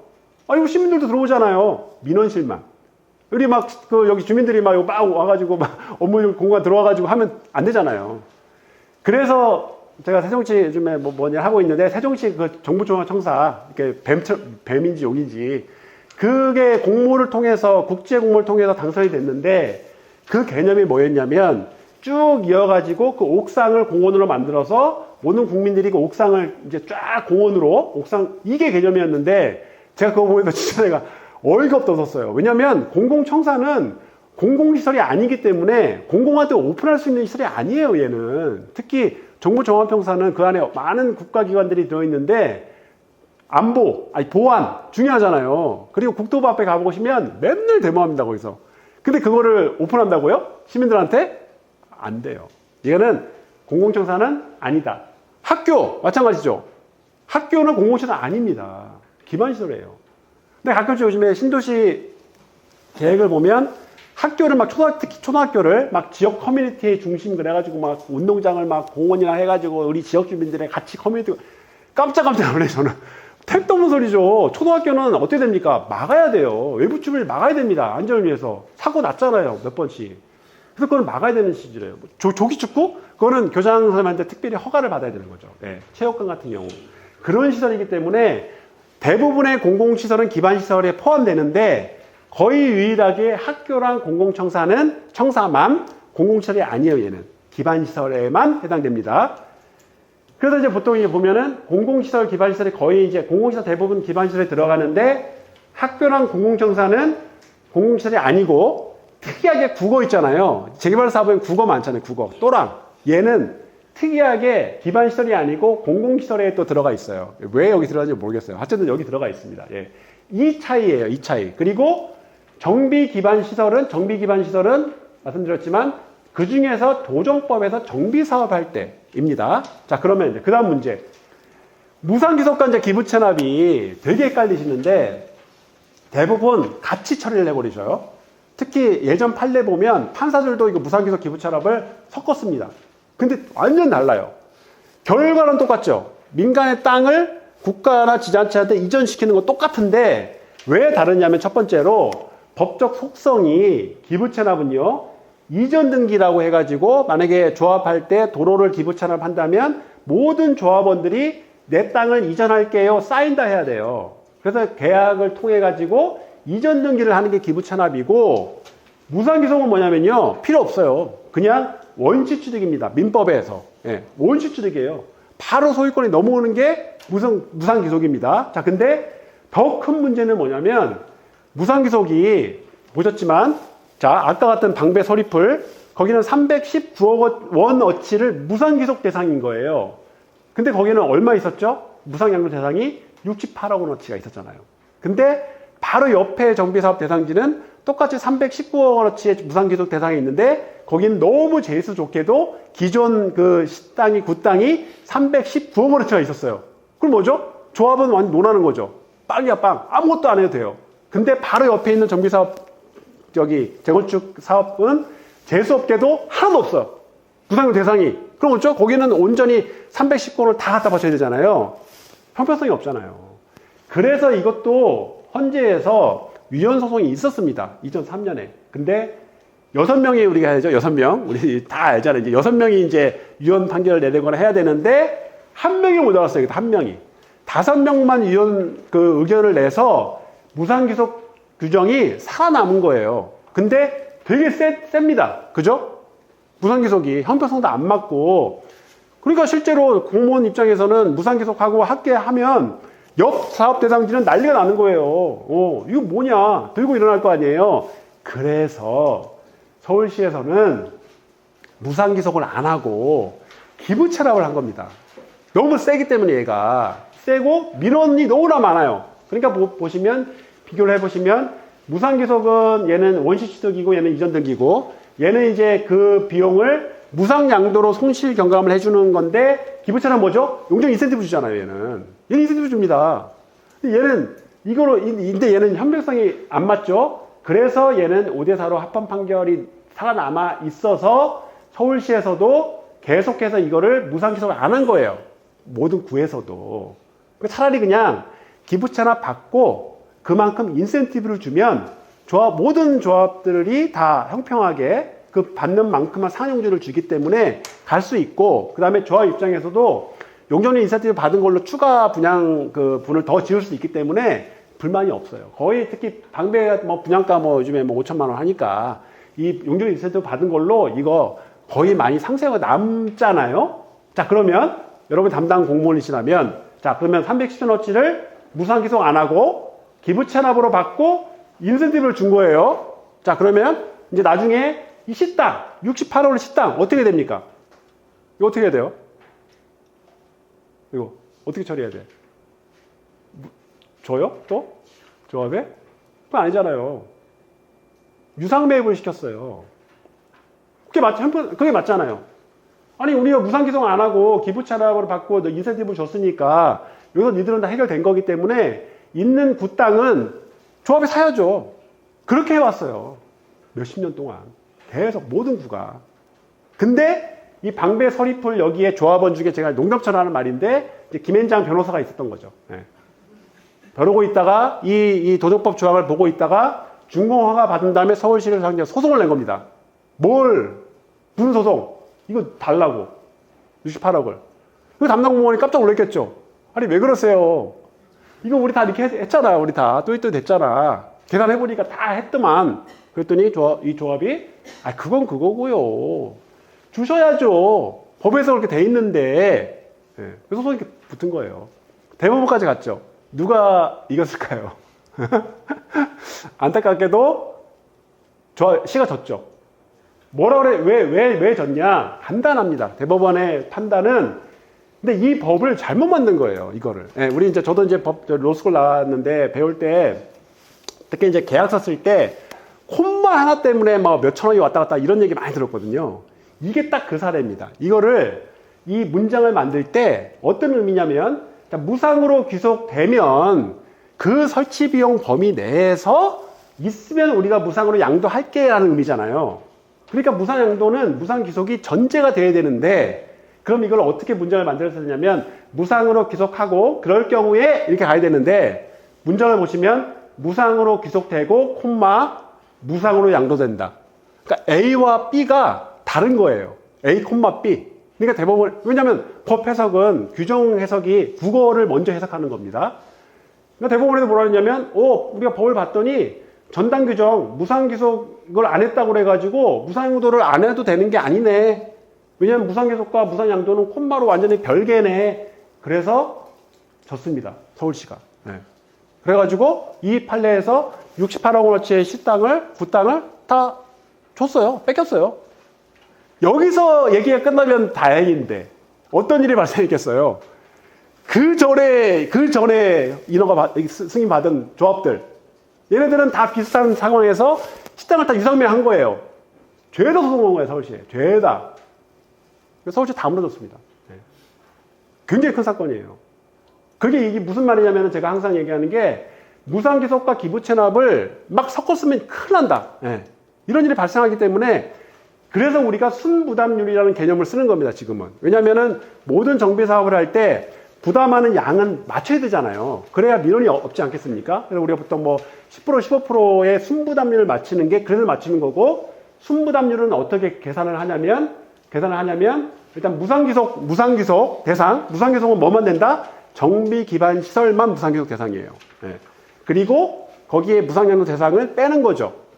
그러면 이제 나오겠죠. A-B 거기에 플러스 정비 기반 시설이 아닌 애들은 그럼 어떻게 하죠? 기부채납을 받는 거예요. 그리고 거기에 맞춰서 용적률 인센티브를 주는 겁니다. 이 체계예요. 예. 이것 때문에 제가 또 심의위원회 다니면서 이것도 한 2년 얘기해요. 2년. 얘네들 겨우 이제 이 포맷을 만들어서 아마 여기 강북구에서도 이 포맷 쓰실 건데 틀린 그림 이거 틀렸어요. 지금 또 틀렸어. 예. 왜 틀렸을까요? 이거 이 순부담률 계산이 왜 틀렸을까? 이 표가 왜 틀렸냐면 공공청사는 정비기반시설이 아니에요. 그 말은 뭐냐면 공공청사는 무상기속 대상이 아닙니다. 그럼 공공청사는 어떻게 받아야 돼요? 기부채납으로 받아야 돼요. 그러면 이게 공공청사는 밑으로 가야 돼요. 여기서는 빠져야 돼요. 여기는 정비기반시설 등이 아니라 정비기반시설만 도로, 공원만 있고 합계가 나오고 그 다음에 이제 그 설치할 기반시설 내에 여기 무상 양도 대상이 있고 거기에 빼서 나오고 그 다음에 기타 기부채납 시설들이 해서 전체적으로 순부담률이 만들어져서 순부담 비율을 이게 산정을 해야 정확한 게 되는 건데 아직도 이 표를 요즘에 제가 하도 매번 볼 때마다 전 이거부터 보는데 그래서 요즘에는 한 10개 오면 7개 정도는 잘 맞춰 오는데 아직도 2-3개가 막 잘못해 옵니다. 어제 한 거. 그러니까 근데 여기서 만약에 뺐는데 마이너스 나왔어요. 마이너스. 그거 어떻게 합니까? 마이너스 나왔으면. 네. 지금 서울시는 예를 들면 도로가 1000인데 무상양도 대상이 2000이 있는 거예요. 그럼 마이너스 1000이죠.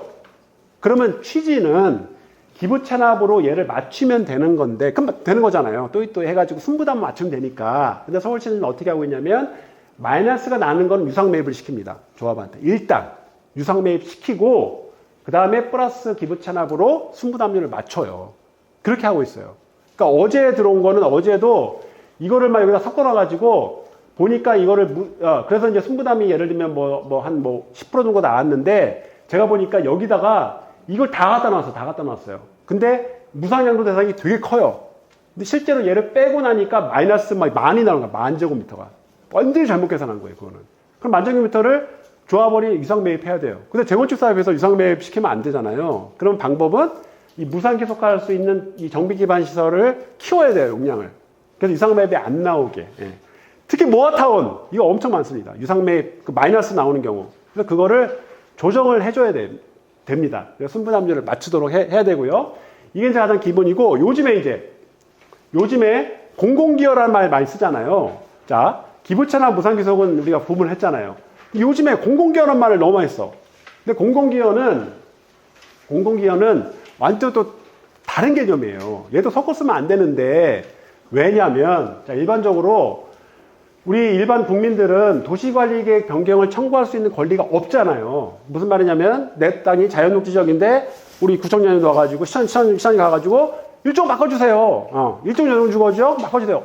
엄청 많잖아요. 근데 법적으로 권리가 있냐고요. 청구권이 없습니다. 예, 결론부터 얘기하면 왜 없어요? 이거 주면은 도시계획을 어떻게 해요? 난리 나지. 어떻게 하라고. 안 줍니다. 전 세계가.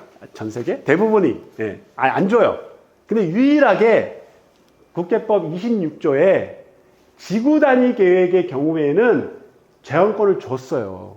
이게 유일한 겁니다. 그러니까 지구 단위 계획은 땅 주인이 할 수 있는 거예요. 자, 그래서 이런 게 생기는 거예요. 이거는 여기 삼종 일반 주거 지역인데 땅 주인이 서울시에 구에 근린상업적으로 바꿔주세요라고 올린 거예요. 이제 강북구에도 이제 그런 거 많이 있을 거 아니에요. 이제 여기도. 그죠? 특히 역세권 주변에. 이런 거, 자, 이런 거를 땅 주인한테 줄 수 있는 근거가 국토계획법 26조라는 얘기죠. 근데 뭘 해야 됩니까? 지구 단위 계획을 수립을 해야 돼요. 예. 그거를 이용해서 만든 게 뭐 역세권 활성화 사업 이런 것들이잖아요. 자, 근데 이게 뭐가 문제냐면, 뭐가 문제가 이제 되냐면, 3종 일반 주거 지역을 근린상업적으로 바꿔주는 순간, 이제 시장님이 권한이 있죠. 색깔을 바꿔주는 어떤 일이 발생하죠? 바꿔주는 순간 땅값이 올라가 버리잖아요. 예. 주거지역과 상업지역은요, 공시지가만 2배 이상 차이 납니다. 예. 이거는 제가 되게 강조하는 게 개발이익이랑 달라요, 얘는. 개발이익이 다 다릅니다. 개발이익은 개발이익 환수법에 정확하게 정의가 되어 있는데요. 개발이익 환수법에 개발이익이란 개발사업의 시행이나 변경 해가지고 토지 가치가 증가하는 걸 개발이익이라고 판단을 하고 이거는 개발 부담금으로 환수를 합니다. 네. 그러니까 이거는 뭐냐면 물론 포함되어 있어요. 도시관리계획 변경부터 시작해가지고 개발 사업까지. 그래서 저는 개발 이익을 뭐 저기 뭐라 하죠? 저기 단어가 생각 안 나네. 그 이익 저기 뭐라 하지? 문호동 이익 그런 거 있잖아요. 불로소득. 예. 개발 이익을 불로소득이라고 이건 저 너무 싫어요. 왜냐면 그거는 여기에 이 개발 사업 시행을 과정에서 많은 전문가들이나 사람들의 노력이 들어가는 거예요. 그죠? 유명이 들어갑니다. 그거를 우리가 불로소득이라고 보면 안 돼요. 근데 계획 이득이 불로소득이라고 볼 수 있어요.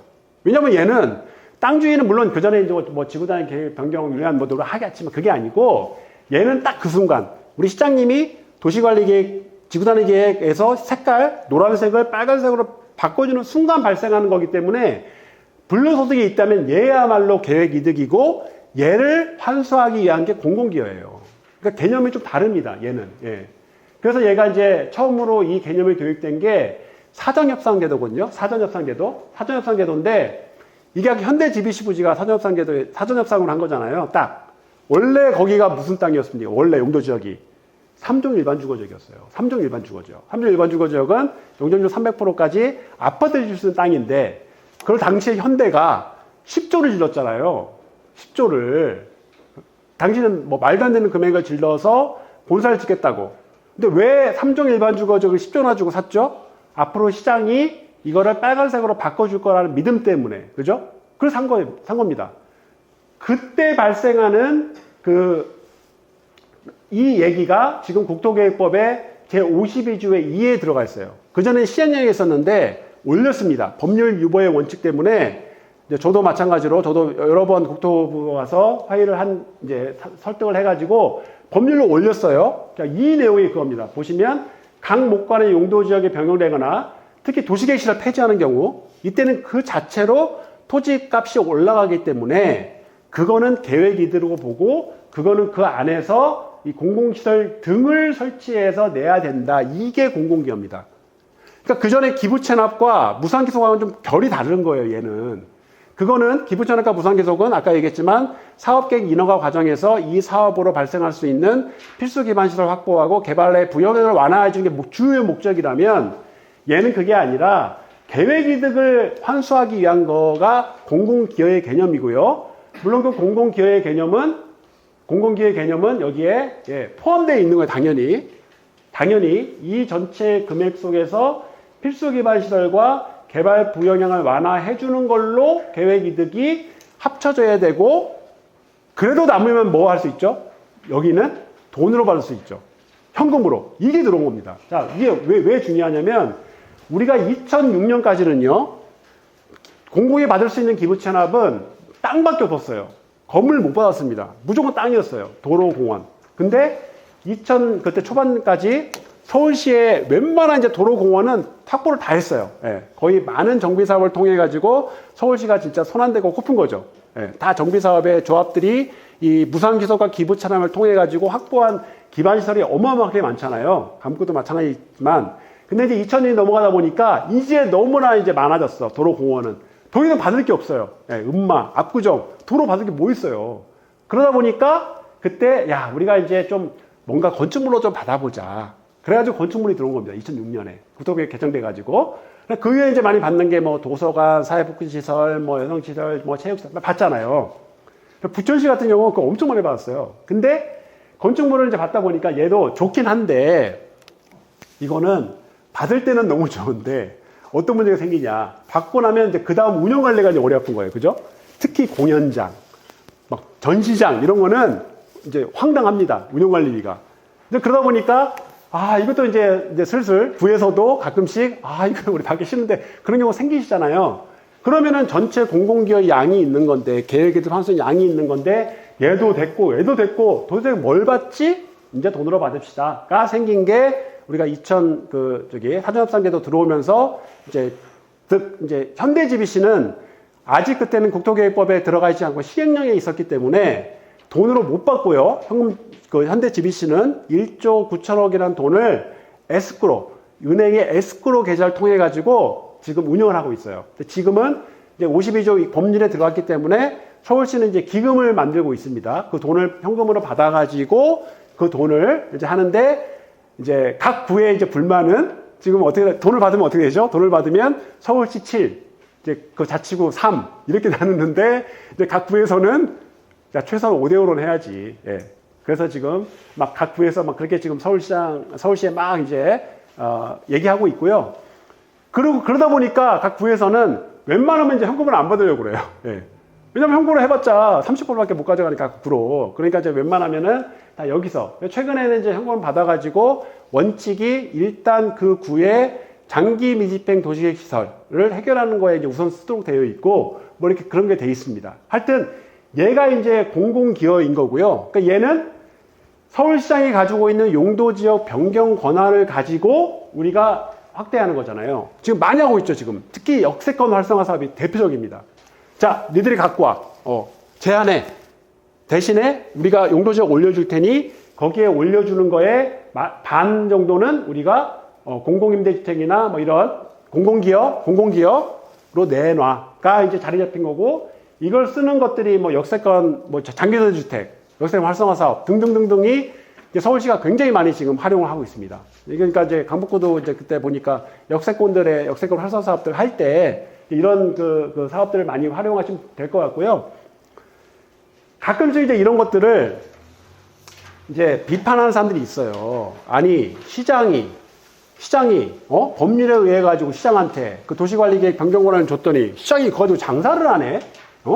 이게 비판하는 사람들이 있습니다. 그런 비판도 있습니다. 근데 이거는 조닝 이스포 세일이 아니고 이거 허드슨 야드 개발 사업이잖아요. 뭐 허드슨 야드, 뭐 일본에 뭐 우리가 맨날 요즘에 핫한 뭐 아자부다 힐스, 뭐 저기 도라라몽 힐스, 뭐 시기 힐스 이런 거에서 이 기법은 굉장히 보편적인 도시계획 기법이에요. 그래서 용도지역을 올려주면서 일부를 우리가 공공시설로 받는 거, 공공시설이나 뉴욕 같은 경우는 임대주택으로 많이 받습니다. 이런 것들은 일반적으로 쓰는 거고 단지 이제 중요한 거는 얼마나 합리적으로 공공기여를 받고 그 공공기여를 통해 가지고 투명하게 그 절차가 이루어지느냐의 문제이지. 그래서 이런 기법들은 앞으로 더 이제 많이 쓸 수 있을 것 같고요. 그래서 이제 정리를 하자면 제가 얘기하는 이제 공공기여의 의미가 아직 지금 없습니다. 공공기여의 정의는 없어요. 법률에 없는데 공공기여 이꼬르 기부채납으로 쓰는 경우가 되게 많아요. 근데 그런 경우는 좀 이제 정리를 해야 될 것 같고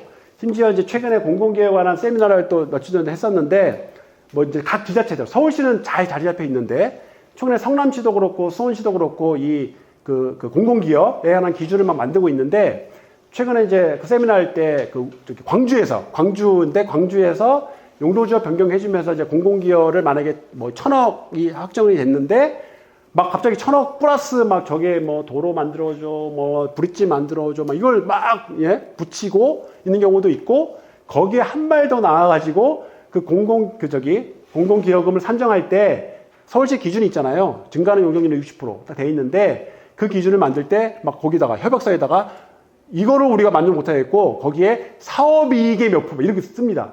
근데 그거는 큰일 난다. 예. 우리가 국가가 어떻게 민간의 사업이익에 손을 댑니까? 그런 것들은 다 저기 부담금이나 세금으로 환수를 하는 거기 때문에 그거는 공공기여의 개념을 넘어갔다. 이런 이제 말씀이고요.